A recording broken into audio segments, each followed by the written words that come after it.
Why wouldn't they just buy Bitcoin? It seems to be a lot simpler than mining it. That if it costs $350,000 to make $350,000, why bother with the mining?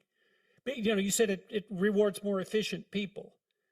Exactly. The short answer is if you have a way of securing electricity at less than 5 cents per kilowatt hour, then you should get into Bitcoin mining business, which is lower than most rates everywhere in the world. So if you have a source of energy that is isolated from the grid, or if you have a cheap way of securing energy, then Bitcoin is a great way.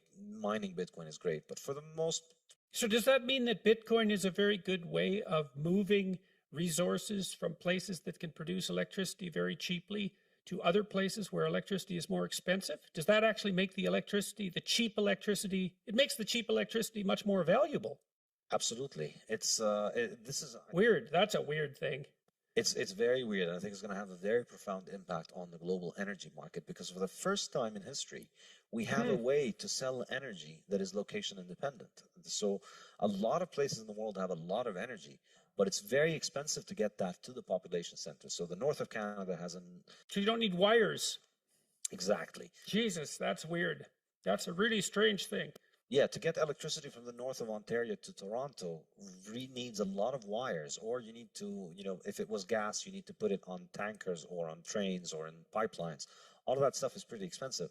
But with Bitcoin, you just need an internet connection. You take the Bitcoin miners to where that energy is, and then you can monetize that energy and turn it into Bitcoin. It's magic. So what's the net effect of that on the price of electricity worldwide? Is that deflationary with regards to electricity cost? I think so. I think this is a point that I make in the fiat standard, which is that we've had fiat subsidize all these dysfunctional forms of energy over the last 50 years that have led to the grid becoming unreliable.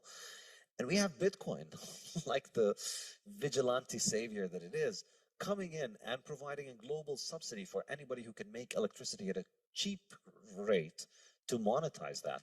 And I think, well, not only at a global subsidy, but so interesting, because not only you could go to where the energy is cheap with virtual certainty that you're going to make more and more money as the value of the Bitcoin increases by investing there, assuming that the value of Bitcoin is going to continually increase, which is a logical presupposition if it's as stable as is claimed, and it's finite in the way that you're describing, and increasingly widely accepted by vast numbers of people. So it's also an investment that's likely to increase in value over time rather than decrease. So it takes some of the uncertainty out of investing in cheap electricity generating processes that are geographically isolated. I just can't believe that's true.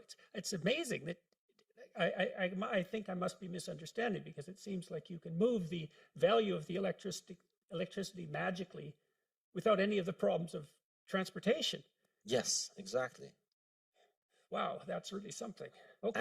And in terms of, think about it in terms of independence, I think the implications are pretty good, because if you have an energy source, it becomes far more sustainable to be able to exploit that energy source if you have a steady way of monetizing it. So I think it can help people get off the grid. It can help people become more independent. You have your own energy sources, and you have your own monetary system that you use to trade with the rest of the world.